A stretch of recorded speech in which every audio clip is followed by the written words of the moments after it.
Hi, இன்னைக்கு நம்ம Ambur chicken biryani எப்படி செய்யலாம்னு பார்க்கலாம். அதுக்கு 1/2 kg ஸ்லைஸாக கட் பண்ண வெங்காயம், தக்காளி, பட்டை, லவங்கம், ஏலக்காய், ஒன்று 4 கிராம், ஒரு எலுமிச்சப்பழம், அதுக்கப்புறமா 15 மிளகாய் ஊற வச்சு அரைச்ச பேஸ்ட் எடுத்துக்கோங்க. இஞ்சி 100 கிராம் எடுத்துக்கோங்க. பூண்டு 100 கிராம் எடுத்துக்கோங்க. கீ தம்முக்கு தேவையான அளவு எடுத்துக்கோங்க. புதினா மல்லி ஒரு கைப்பிடி அளவு எடுத்துக்கோங்க. அரிசி 1 கிலோ ஊற வச்சுக்கோங்க. அதுக்கு 1.25 கிலோ சிக்கன் எடுத்துக்கோங்க, வாஷ் பண்ணி வச்சுருக்கேன். அப்புறம் 250 ml தயிர் வச்சுக்கோங்க.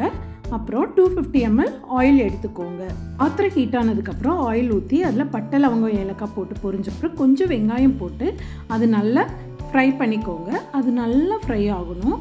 அதுக்கப்புறம் அதில் நம்ம அரைச்சி வச்சுருக்க 100 கிராம் பூண்டு பேஸ்ட் போட்டு பச்சை வாசனை போகிற அளவுக்கு நல்லா வதக்கிக்கோங்க.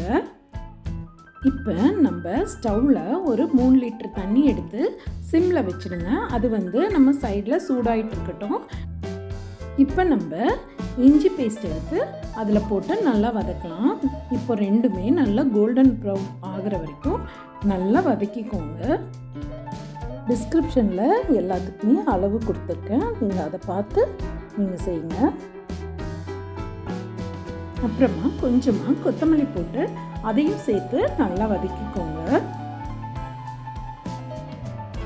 இது நல்லா வதங்கினதுக்கப்புறம் நம்ம அரைச்சி வச்ச மிளகாய் பேஸ்ட் போட்டு அதையும் வதக்கிட்டு அதுக்கப்புறமா வெட்டி வச்ச வெங்காயத்தை மீதி இருக்கிறது எல்லாமே இதில் போட்டு நல்லா கோல்டன் ப்ரௌன் வர்ற அளவுக்கு அதை நல்லா வதக்கிக்கோங்க. ஆயில் பிரிஞ்சு வர்ற அளவுக்கு நல்லா வதக்கிக்கோங்க.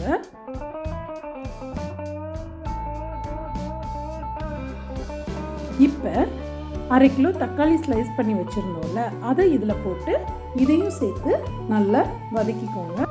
வெங்காயம், தக்காளி, இஞ்சி, பூண்டு எல்லாமே நல்லா வதங்கி ஆயில் எல்லாம் பிரிஞ்சு வர்ற அளவுக்கு இப்போ இதை நல்லா வதக்கிக்கோங்க.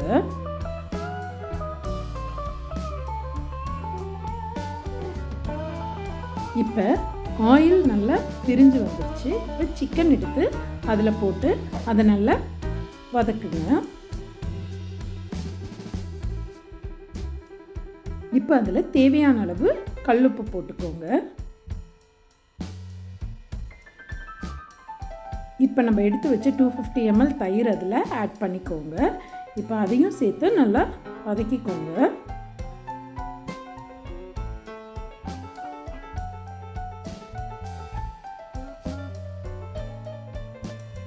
எல்லாமே நல்லா வதங்கினதுக்கப்புறம் அதில் ஒரு 650 ml தண்ணி நல்லா கொதிக்க வச்ச தண்ணி எடுத்து அதில் ஆட் பண்ணிக்கோங்க.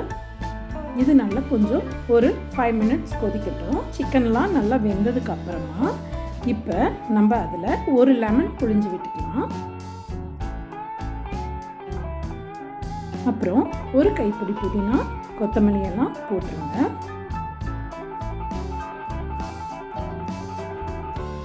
இது கொஞ்சம் நல்லா கொதிக்கட்டும். இப்போ நம்ம அந்த சைடில் வச்சுருந்தோம்னா அதில் கொஞ்சம் உப்பு ஆட் பண்ணி நம்ம வச்சுருந்த ஜீரக சம்பா ரைஸை அதில் போட்டு கரெக்டாக ஒரு 2 மினிட்ஸ் மட்டும் கொதிக்க விடுங்க. கொதிச்சதுக்கப்புறமா அதை அப்படியே ஒரு வடித்தட்டில் இந்த மாதிரி துணி போட்டு நல்லா வடிச்சுக்கோங்க. வடித்ததுக்கப்புறம் அதை அப்படியே எடுத்து அதில் ஆட் பண்ணி கிளறி விட்டுக்கோங்க.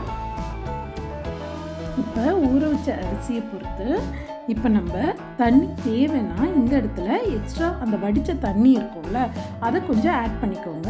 அது அரிசியை பொறுத்தது. இப்போ நெய் ஆட் பண்ணிவிட்டு கொத்தமல்லி தழை ஆட் பண்ணிவிட்டு என்ன பண்ணுறோன்னா தம்மில் வைக்கிறோம். கீழே தோசைக்கல் வச்சுட்டு வாழலை வச்சு நம்ம மூடி வச்சுட்டு ஒரு வெயிட்டுக்கு நான் அம்மிக்கல் எடுத்து வச்சுருக்கேன். நீங்கள் வெயிட்டுக்கு என்ன இருக்கோ அதை தூக்கி வச்சு ஒரு 15 மினிட்ஸ் தம்மில் வச்சு எடுத்துங்க. இப்போ சுவையான பிரியாணி ரெடி. இந்த வீக் நீங்களும் இந்த பிரியாணியை செஞ்சு பாருங்கள், ரொம்ப டேஸ்ட்டாக இருக்கும். இதுக்கு கத்திரிக்காய் கிரேவியும் ஆனியன் ரைத்தாவும் நல்லாயிருக்கும். இன்னொரு வீடியோவில் கத்திரிக்காய் கிரேவி எப்படி செய்யலாம்னு போடுறேன். பாய்.